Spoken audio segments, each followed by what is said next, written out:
This is a guest essay written by Mihal Beatone, a scholar in residence at Maimonides Fund and the head of community at the Downtown Minyan in New York City.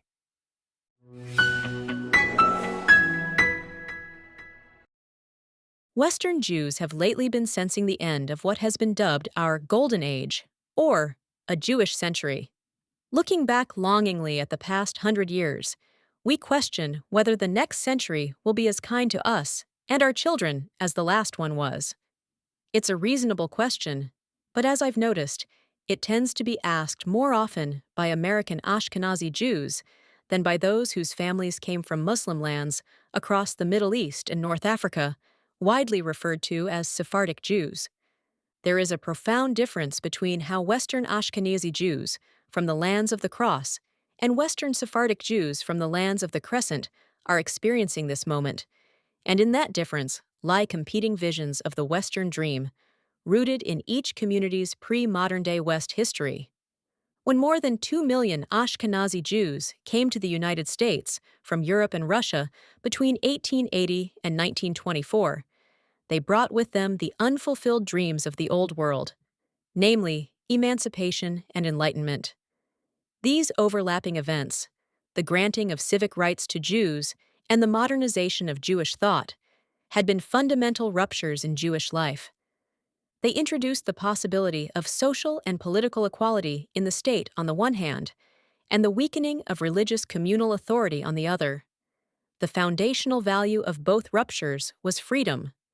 Jews, as individuals, were now more free from the religious strictures of the shtetl and to participate in the political, intellectual, and social life outside it than they had ever been. And when that freedom failed to fulfill its liberatory promise in Poland, Lithuania, Germany, and the rest of the European countries, they and their descendants continued to pursue that dream in America and across the Greater West. The unprecedented achievements of the Western Jewish century, such as the Jewish role in drama and literature, the entry of Jews into the West's prestigious academic and professional class, and the robust participation of Jews in Western political systems were therefore fueled by this conception of Jewish flourishing that had been forged in Europe and sharpened by its disappointments. The vision was to achieve social acceptance and integration. The architecture of the Western Jewish establishments was set up in accordance with this vision. Wildly successful in its time, it produced one of the most creative, influential, and integrated Jewish diaspora civilizations in history. This was the, often liberal, Ashkenazi Western dream, the one that defined the apex of the Jewish Golden Age. But Jews from the Muslim countries of the Middle East and North Africa came with a very different political, intellectual, and social heritage, and their aspirations in the West were the product of that different history. Some came in the early 20th century from the declining Ottoman Empire. Many arrived after 1948 as Arab nationalist regimes began treating Jews as a fifth column. Having historically been relegated to second-class status as dhimmis, a tolerated religious minority along with Christians and others, they never experienced the possibility of emancipation or the dramatic weakening of religious communal authority. Nor were they the singular religious other, as the Jews of Christendom had been. Although there had long been a degree of cultural and intellectual exchange, and even tolerance, the prospect of revolutionary integration had never presented itself, so more stability than rupture. For them, the rupture was the migration itself, and all that caused it. What made the West golden was not that Jewish life could be transformed, but that it could be preserved. What they craved above all wasn't freedom or social acceptance. It was stability and continuity, the opportunity to continue the life that they had led for generations. As I see it, this impulse toward preservation, rather than transformation, became the foundation of their life in the West, leading to their own version of the Western dream. I've spent much of my life translating between these different Western Jewish worlds. Over time, this left me feeling both deeply at home in each of them, and yet always slightly out of place. Moving between my Syrian, Moroccan, Spanish, Sephardic home, the Persian and Syrian communities that shaped me, and the liberal Ashkenazi spaces I later inhabited as a student and professional, I began to realize that the differences making me dizzy were not merely cosmetic. It was not only about saying Shabbat Shalom versus Good Shabbos, or serving cholent instead of Koresh. Something deeper was at play. I often felt a witness to two competing Western Jewish dreams, one that emphasized the need to be accepted and integrated into Western culture, and the other that emphasized the preservation of distinct peoplehood. This is not to say that peoplehood is not an inherent element of Ashkenazi Judaism. Ashkenazi Jews in the United States, for example, maintained connections to their communities through Landsmannschaften, developed mutual aid societies, built global organizations such as the American Jewish Joint Distribution Committee to support Jews on the other side of the world, and supported the establishment, safety, and flourishing of the State of Israel. But the defining achievement of the past Western Jewish century, constructed by the Ashkenazi forebears of the Western Jewish present, was that it allowed space for both dreams: social acceptance in the West, while maintaining strong communal ties with the global Jewish family. Increasingly today, there is room for only one. Many Western Jews are now told they can be spared the boycotts and the vitriol, which is to say, accepted, as long as they divest themselves of Israel and Zionism. The segments of Western societies and cultures that once had no problem with Jewish peoplehood, entertainment, music, art, and intellectual culture, now jeer at it. They intimate to Jews that the cost of acceptance is the rejection of Judaism's essence, belonging to an extended Jewish family. Judaism, in this new cultural regime, cannot be celebrated as a form of historical peoplehood. Instead, it's commended as a religion like Christianity or Islam that lays claim to all of humanity, a system of values more universal than particular, a system in which the traditional Jewish collective belonging plays no part. What was once a good deal has now turned sour. And in this context, the lessons of the Middle East and North Africa Sephardic experience can come in handy. Western Jews need a fundamental readjustment, from the Ashkenazi Western dream to the Middle East and North Africa Sephardic one. If the past Western Jewish century was Ashkenazi, the next must be Sephardic. What does this mean? It means trading the integrationist ethos for a more preservationist one, no longer prioritizing approval from those who ask us to hollow out our Judaism, and instead finding strength in one another. To preempt the inevitable accusations of reductionism, let me be clear. There is surely far more to both the Ashkenazi and Middle East and North Africa Sephardic traditions, sociology, and history than what I can possibly capture here, not to mention individual divergences from the broad communal strokes I draw. There are Ashkenazi Jews, and even full Ashkenazi communities, the ultra-Orthodox in Kiryas Joel, for example, that exhibit a lot of what I describe as Middle East and North Africa Sephardic norms. The variations within the Middle East and North Africa Sephardic universe can be stubbornly granular, so much so that their commonalities and differences became the subject of much of my academic research. I've loved exploring the variety of more local identities, how Lebanese Jews preserve their own culinary traditions, even when living alongside Syrians, how Persian Jews distinguish between Tirani and Mashadi families, how Moroccan Jews maintain regional variations from Tetuan to Casablanca. But while there are myriad variations within Middle East and North Africa Sephardic traditions, there exists a common gravitational pull towards certain values, the most central of which is family. This means both nurturing strong family units and understanding community itself as an extended family, with bonds of mutual obligation that stretch across the entire Jewish people. In these communities, success means building thick communal networks, synagogues that feel as warm as their own living rooms, businesses that employ relatives, and neighborhoods where multiple generations live within blocks of one another. One telling example: for many Ashkenazi Jews, upward mobility has historically meant raising children who out-earn their parents and move to better neighborhoods. For many Middle East and North Africa Sephardic Jews, it means raising children who can afford to stay nearby, even as housing prices rise, because no one wants to leave.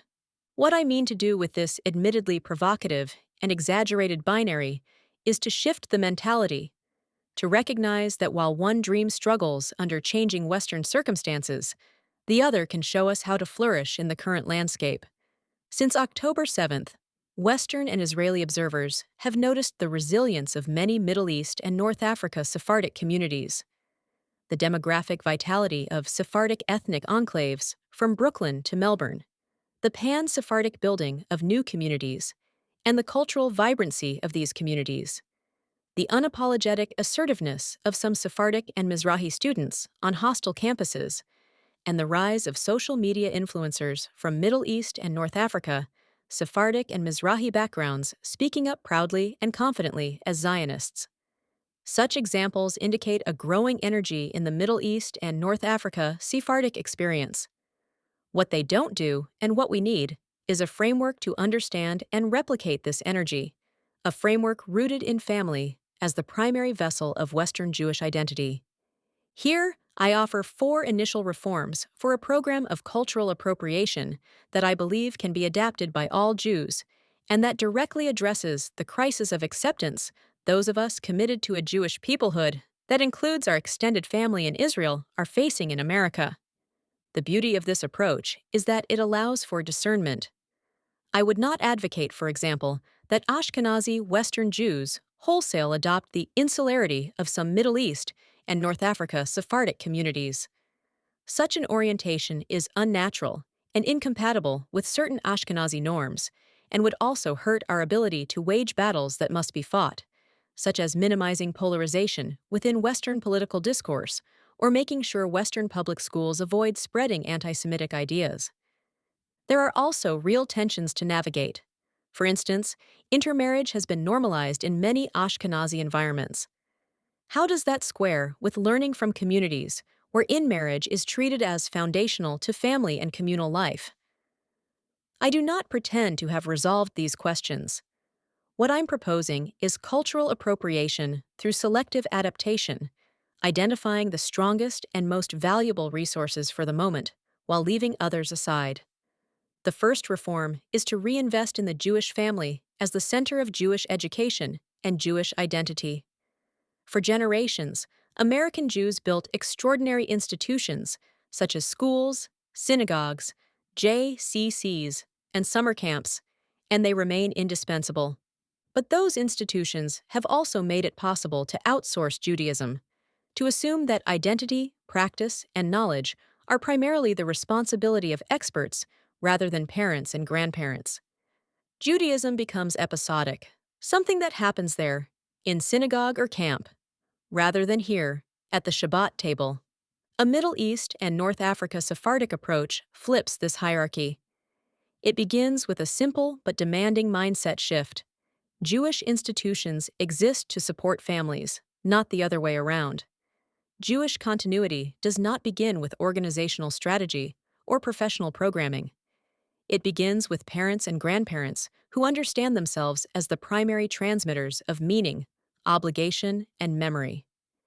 This is not a novel idea. In the book of Exodus, while the Israelites are still enslaved, Moses tells them that a day will come when their children will ask questions and that they will have to answer. This is a radical moment. Before freedom, before land, before a centralized religious system, before priests and rabbis, Jewish parents must imagine themselves as responsible for the next generation. Moses is not the children's educator. He will transmit the covenant to parents and help families become the site where Judaism is actually taught. Jewish continuity is decentralized and family-based at its very inception. That ancient move feels newly relevant. Since October 7th, I have met many thoughtful, committed Jewish parents who do not send their children to Jewish day schools, who now feel suddenly exposed. They mourned not having ready-made language or rituals to help their children process what was unfolding. But I've also watched something else happen. Some parents realized that this responsibility ultimately belonged to them. These parents began educating themselves. They started learning the weekly Torah portion with their children, creating home rituals, organizing Jewish parent groups within their children's schools, and teaching holidays themselves rather than outsourcing them. They leaned on rabbis and educators, but not as substitutes. What distinguishes these parents is not ideology, but posture. They see themselves as ultimately responsible for their children's Jewish identity and see the institutions around them as resources to help them. This is what a Sephardic inspired model offers many Western Jews now. Institutions matter deeply, but they work best when they reinforce what happens at home and when they encourage and strengthen families rather than replace them. The most precious and revolutionary tool Western Jews have is still the family Shabbat table, where Judaism is lived repeatedly, unevenly, imperfectly, and therefore enduringly. The second reform is for Ashkenazi-led Jewish organizations, especially those serving diverse Jews in pluralistic commitments, to adopt communal boundaries that follow the logic of family rather than voluntary association. For decades, many Jewish institutions embraced the sovereign Jewish self, the idea that Judaism is something you choose based on personal conviction, and that organizational pluralism means accommodating every choice equally. In practice, this meant avoiding firm communal boundaries altogether, or pretending they didn't exist. The unstated assumption was that setting boundaries would compromise freedom, or would commit the ultimate liberal sin of making people feel judged and therefore excluded. October 7th and its aftermath exposed the cost of this approach. When organizations had no clear boundaries around Jewish peoplehood, they found themselves unable to respond coherently to anti-Semitism and anti-Zionism. Some staff and members felt entitled or even obligated to platform views that denied Jewish collective identity, that treated the safety of Jews in Israel with disregard or apathy, or that delegitimized Israel's existence entirely. Organizations paralyzed by their commitment to all views welcome could not hold the center. I want to propose a different model: commitment to Jewish peoplehood, understood as ethical kinship with our Jewish brothers and sisters, everywhere from Jerusalem to Rio de Janeiro, should be a non-negotiable communal norm, even as we maintain broad flexibility on most everything else. Disagreement with Israeli government policies is one thing. Calling for the end of Jewish self-determination, directly endangering the lives of your family members, is quite another. That is not how family members look out for one another. I know that many Jewish organizations are already gravitating to this by necessity, but they might get more confidence from understanding this as a sociological model that has guided classical Middle East and North Africa Sephardic communities for a long time. Our communities have historically shown much flexibility on practice and theology in not trying to examine or litigate what individuals do at home. In our public spaces, there are clear, traditional expectations, such as serving kosher food or observing Shabbat in some way or another. Another bedrock foundation is that Jewish peoplehood matters. Israel is family. We may argue fiercely about certain Israeli policies.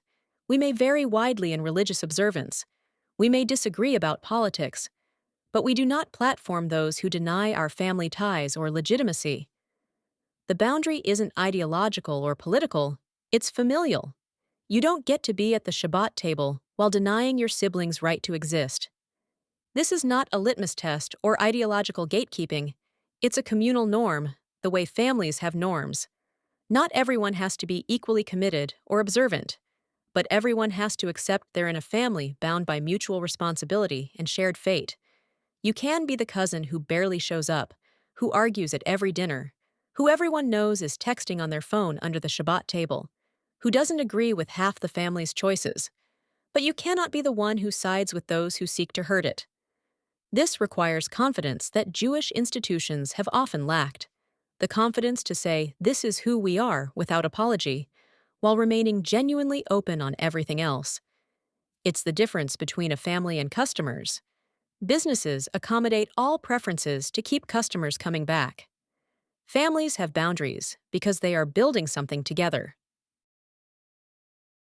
Beyond strengthening institutional structure, Middle East and North Africa Sephardic traditions offer to Western Jews a third sort of beneficial reform, a different approach to spiritual life, one less burdened by intellectual self-consciousness, more rooted in embodied reverence. I'll admit I struggle to explain the mechanism, but I can describe the phenomenon. Go to a Sephardic service on Manhattan's Upper East Side, or in a Miami suburb, or at the Western Wall in Jerusalem. You will be transformed. You will see Jews with different levels of observance and practice joining together to sing to God with intense joy and spiritual connection. It feels like a concert, ecstatic, unself-conscious, direct. I remember an Ashkenazi Orthodox friend in college confessing her confusion. She knew Middle East and North Africa Sephardic young women who she would have thought were less observant. They wore skin-tight jeans, they went clubbing, but then she'd see them pray and sense something she couldn't access, an experience that was transcendent, that held reverence, and that, most important, treated God as a parent. She couldn't reconcile the categories. In many ways, the logic of family has allowed Middle East and North Africa Sephardic Jews to have a relationship with God that is less fraught. It is less caught up in intellectual questions about belief and is more organic in its expression. There is less shame in displaying reverence, in kissing the hands of elders, in talking about miracles. There isn't the same self-consciousness that comes from being shaped by progressive cultural norms, according to which spiritual sophistication requires maintaining distance from God or rejecting God entirely. I know for me, whenever I have struggled with God and spirituality, I have had a simple tool to stabilize me. I will always have faith in my grandmother's God, in my abuelita's God. This faith is family-oriented in both senses. We approach God as a parent, and we approach God through our parents. As Egyptian Levantine author Jacqueline Chohet Kehinoff wrote when describing her childhood, quote, "When grandfather Jacob's hand rested on my head, I felt that this blessing was something ancient and precious, a treasure, which the grandfathers of our grandfathers had received from God. Because of this blessing, I was in God's safekeeping and belonged to the people of the stories in the old prayer books." Since October 7th, we have seen this spiritual orientation grow exponentially in Israel. People who do not identify as observant have turned to prayer and chalabakes and psalms not as ideology but as reflex, as what it means to be part of the Jewish people, drawing strength from our spiritual core. For Ashkenazi Western Jews, learning from Sephardic Jews in this sphere means cultivating spiritual practices that are not afraid of God, that lean away from over-intellectualizing, and that allow wonder and reverence to feel as natural as family. The fourth reform is to cultivate a thicker skin, a Western Jewish confidence robust enough that we do not need to be cool or liked by the surrounding culture. The cultural upheavals of the past 2 years have exposed the fragility of a Jewish identity dependent on external approval, measured by entry into elite spaces, universities, media, the cultural mainstream. When those spaces turned hostile, many Western Jews experienced not just disappointment, but identity crisis. If we are no longer welcome in the institutions that validated us, who are we? Sephardic Jews from the Muslim world, those whose Western identities were never tied to elite validation, embody a different orientation. Their confidence comes more from within, from family continuity, communal life, economic stability, and ancestral memory. When I've asked Middle East and North Africa Sephardic friends about the current wave of anti-Semitism, I've been struck by their relative steadiness. Rejection from the mainstream might be painful and worrying, but it's not identity-threatening. It doesn't signal a decline in Jewish self-worth. This is structural resilience.